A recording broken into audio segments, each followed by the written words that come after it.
বৃন্দাবনে কয়টা বন আছে? হরে কৃষ্ণ বলুন। হ্যাঁ, এখানে আসো। কয়টা বন আছে নাম জানেন? হ্যাঁ, যেমন নবদ্বীপে 9টা দ্বীপ আছে, তাই না? ওটা বাঙালিতে সবাই জানে।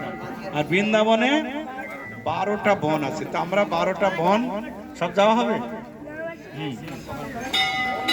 তো আপনাদের এই 12টা বনে নিয়ে যাওয়া হবে, কিন্তু আপনাদের মেন হচ্ছে সময় মেনটেনেন্স করা। বোঝা গেল? তাড়াতাড়ি নামতে হবে, তাড়াতাড়ি। কি কথা আমাদের কৃষ্ণ প্রভু পান্ডাজি বলবে। হরে কৃষ্ণ, হরে কৃষ্ণ। তো এখানে একজন ঋষি ছিলেন, যার নাম ছিল, হ্যাঁ বলে দিচ্ছি, যার নাম ছিল লোহ ঋষি। কি নাম ছিল? সে এখানে ভগবানের তপস্যা করেন এবং তপস্যা করে বর প্রাপ্ত হন। তার এই কোমরের নিচে ভাগ থেকে সেটা লোহার আশীর্বাদে পরিণত হয়। হরে কৃষ্ণ। বেশি ঘন্টা বাজানোর দরকার নেই, এখন দর্শন করো। ঠিক আছে? সব জায়গায় ঘন্টা বাজাবেন না, কথা হচ্ছে কোথায়, কীর্তন হচ্ছে কোথায়, এগুলো ধ্যান দিতে হবে। তো এখানে চলে আসুন, সাইডে চলে আসুন, কথা শুনুন এই জায়গায়, নালে কিছু বুঝতে পারবেন না। তো প্রথম থেকে শুনুন। এই যে বনে এসছি আমরা, এই বনের নাম হচ্ছে লোহবন। দ্বাদশ বনের মধ্যে প্রধান একটা বন হচ্ছে লোহবন। 84 কোর্স যে পরিক্রমা, সেই পরিক্রমা এখানে আসে। তো আমরা যে দর্শন করাবো প্রতিদিন, সেটাই 84 কোর্স পরিক্রমার যে রাস্তা, সেই রাস্তা ধরে ধরেই দর্শন করাবো। তো তারা হেঁটে করে, আপনারা গাড়িতে করবেন, এটাই ফারাক। তো এখন আপনারা এসেছেন লোহবনে। এখানে একজন ঋষি ছিল, তার নাম ছিল লোহ ঋষি। সে ভগবানের তপস্যা করেন এবং বর প্রাপ্ত হন। বর কি প্রাপ্ত হন না, তোমার এই কোমরের নিচের ভাগ থেকে যে অংশটা, সেটা লোহার হয়ে যাবে। এইভাবে যখন কোমরের নিচের ভাগটা লোহার হয়ে যায়, সে কি করেন, অত্যন্ত বলবান হয়ে যায়। আর যখনই বল আসে, পদ আসে, তখন কি হয়, মানুষ অহংকারী হয়ে যায়। যার ধন দৌলত বেশি, যে উচ্চ আসনে বসে আছে, যে দেখতে সুন্দর, এরা কি হয়ে যায়, অহংকারী হয়ে যায়। শ্রীমদ্ ভাগবতমে বলছে, আমার উপর রাগ করবেন না।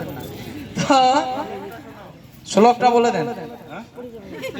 তো 4টে অহংকার আছে। 4টে অহংকার কি আপনি ভাগবত পড়েছেন? জন্ম, ঐশ্বর্য, শ্রুত, শ্রীভি, রেদ, মান, মদ, পুমান। এই 4 ধরনের মানুষ অহংকারী হয়। কি জন্ম, উচ্চ কুলে জন্ম, কি অহংকার হয়? যদি ব্রাহ্মণ হয়ে যায় আর পয়তা থাকে, এই আমাকে চিনিস, এই দেখ, এই যে পয়তাটা গেল কোথায় গেল?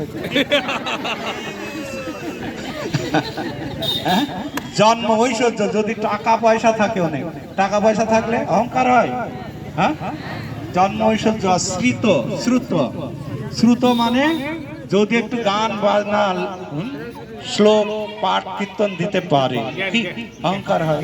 আর শ্রী, সৌন্দর্য, এমনি তো সুন্দর, তার উপর আবার সব বিউটি পার্লার। হ্যাঁ, দেখাতে চায়, দেখ কত সুন্দর। তো ওইটাতে কি হয়, মানুষ আবদ্ধ হয়ে পড়ে। জন্ম, ঐশ্বর্য, শ্রুত, শ্রীবি, এটা কে বলছেন না, মাতা কুন্তী দেবী।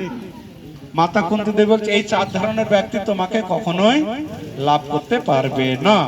তো সেই জঙ্ঘাসুর ওই ভগবানের বরেই শক্তিশালী হয়ে গেল।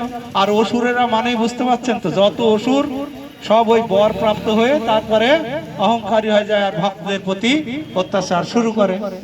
এই যে সেই লৌহাসুরের জঙ্ঘা, জঙ্ঘা মানে বুঝতে পারছেন, এই যে এইটা, তো সেই মারার পরে সেইটা তো অমর হয়ে গেছে না, লোহ হয়ে গেছে, ওটা তার নষ্ট হলো না, কিন্তু এর উপর থেকে কি সব ভগবত ধামে চলে গেল, ওখানে তো আর কিছু নাই, কিন্তু এইটা রয়ে গেল। ওই যে এখানে এই যে দেখছেন, ওটা হচ্ছে সেই জঙ্ঘাসুরের জঙ্ঘা।